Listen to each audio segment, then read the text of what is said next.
visu augstākā patvērumā, kas dzīvo visu augstākā patvērumā un mīt visu varenā ēnā, tas saka uz to kungu, mans patvērums un mana pils, mans dievs, uz ko es paļaujos, jo viņš tevi glābj kā putnu no ķērāja cilpas, pasargā no iznīcinātāja mēra, viņš tevi sedz ar saviem spārniem, zem viņa spārniem tu esi paglābts.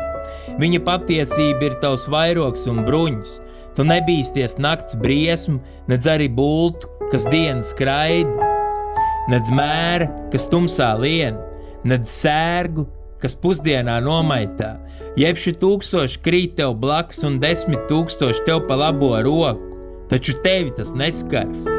Tiešām, tu vēl skatīsi ar savām acīm un redzēsi, kā bezdieviem tiek atmaksāts. Tiešām, tu, ak, kungs, esi mans patvērums. Visu augstāko tu esi izraudzījis sev par aizsargu.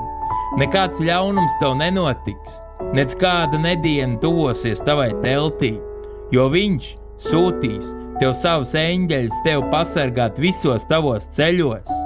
Viņi tevi uz rokām nesīs, lai tavu kāju nepiedurs pie akmens. Pār lauvām un odzēm tu varēsi staigāt, tu samīsi jaunos lauvus un čūskas, tādēļ, ka viņš man stipri pieķēries. Es viņu izglābšu, es viņu paaugstināšu, jo viņš pazīst manu vārdu. Kad viņš mani piesauks, tad es viņu paklausīšu. Es viņam esmu klāt bēdās, es viņu izraušu no tām un celšu godā.